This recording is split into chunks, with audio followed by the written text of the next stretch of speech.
How many remember Def Jam Vendetta? Or what about Fight for New York? Or how about Icons?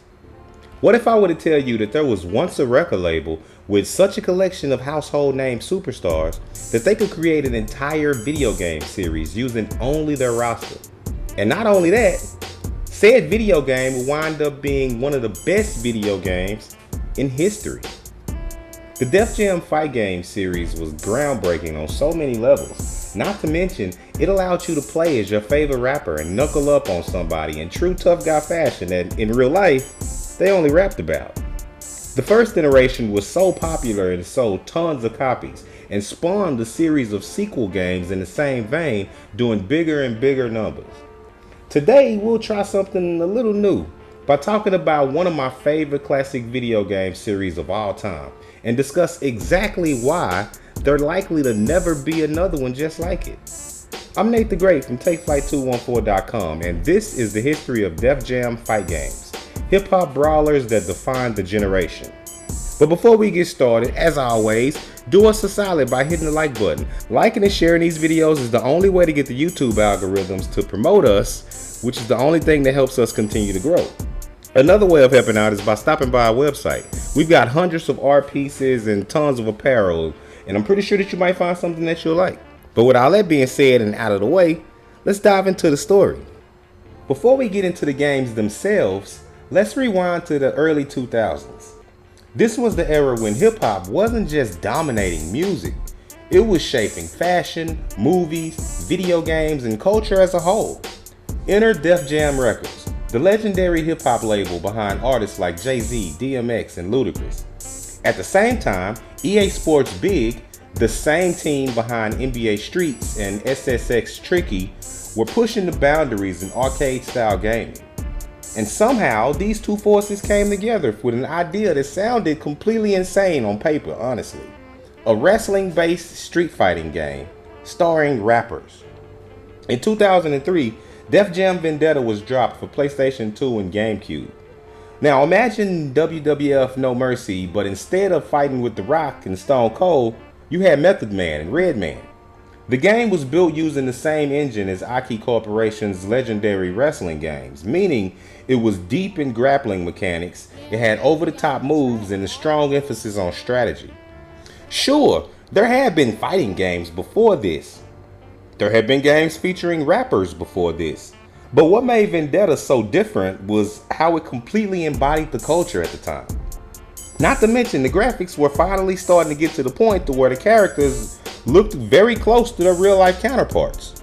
The soundtrack, the settings, the story mode even had you fighting your way through an underground clubs to take down a crime boss named D-Mob. And the roster, Ludacris, DMX, Joe Budden, and tons of the most popular rappers of the day. Def Jam Vendetta was such a hit with consumers that it sold over 700,000 copies, a huge number for a game of its kind at that time. If Def Jam Vendetta was a hit, then Def Jam Fight for New York was an all-time classic. Released in 2004, this game took everything that made Vendetta great and cranked it up to 11. Most of the fights in Vendetta took place in a wrestling ring. Fight for New York took things in a different direction with brutal underground street fights. You weren't just performing moves seen on Monday Night Raw anymore. You were slamming heads into car doors, throwing people through windows, and hitting finishing moves that looked straight out of an action movie. Fight for New York introduced legends like Snoop Dogg as the villain The Crow, Fat Joe, who I never could seem to beat for some reason, Busta Rhymes, Exhibit. The graphics were even better than before, and for the first time they actually looked like the authentic recreations of the rappers in real life. The game also added 5 unique fighting styles: kickboxing, street fighting, submissions, martial arts, and wrestling, adding more of an MMA feel while letting players create their own custom fighter, a feature that wasn't offered before in Vendetta. Fight for New York featured even more stars, including Method Man, Redman, Ice-T, Exhibit, Lil' Kim, Sean Paul, Warren G, Sticky Fingers, and Carmen Electra. When I was a kid, I loved playing this game. I played story modes, I created my own characters, and it seemed like it would never get old. Even though I do remember all of the times I rage quit due to never being able to beat Fat Joe. Man, I ain't gonna lie, it still kind of sting even to this day. Add in one of the best soundtracks in gaming history and you've got a game that still holds up today. While doing research for this video, it really made me want to go back and download it again just so I can put my son on it. Sales of this one crested 1.8 million copies and created a strong fan base worldwide. After the success of Fight for New York, expectations were sky high for the next installment. But in 2007, Def Jam Icons took the series in a very different direction, one that not all fans liked as much. Instead of continuing the underground Fight Club type vibe, Icons went for a more realistic music-driven combat system. The idea was unique, don't get me wrong. Your environment reacted to the beat of the music and attacks were tied to the rhythm. But while the concept was ambitious, the execution just always felt kinda off.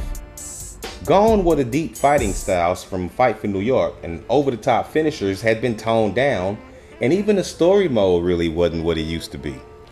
While the visuals were impressive for the time, I can't lie about that.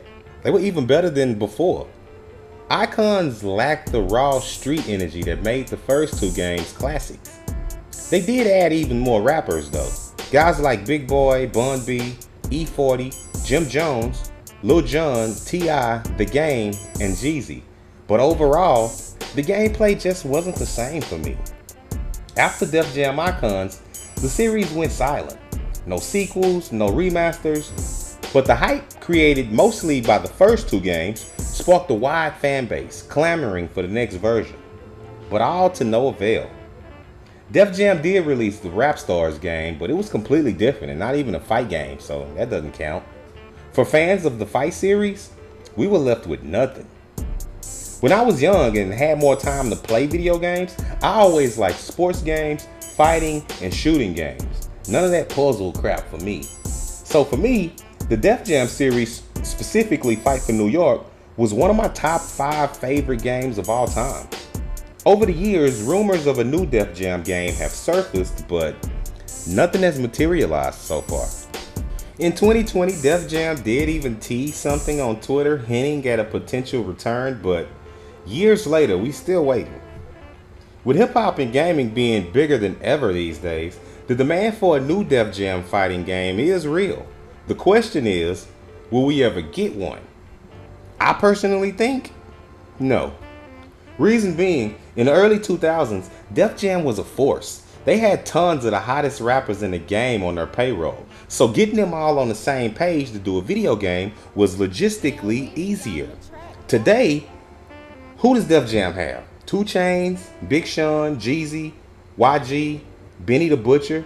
Fact is, they just don't have enough people to do it with. Getting guys from other labels to sign off will be a legal nightmare, I'm sure, and most likely not even financially beneficial for Def Jam. What makes the OG Def Jam fight game series so special is that they were tailor-made for the time. They had a golden opportunity and they took it, creating something timeless. The reason I think we'll never get another game like the Def Jam series is mainly because no other rap label has a monopoly on enough stars to make it viable in this era. And for that reason alone, the Def Jam series will always hold a place in my heart personally, and in the hearts of millions of others around the world. But what do you think? Were you a fan of the Def Jam Fight series? Do you think there'll ever be another game like it? Hit us up in the comments and let us know. And if you made it all the way through to the end and you enjoyed this video or videos like these, then don't forget to hit the like button. Liking and sharing these videos, as I said before, is the best way to help us continue to grow as a channel. And if you want to be updated whenever we drop new episodes, then don't forget to hit the subscribe button and the bell so that you can be reminded when each video is released. With all that being said, I'm Nate the Great from TakeFlight214.com signing out. Until next time, peace.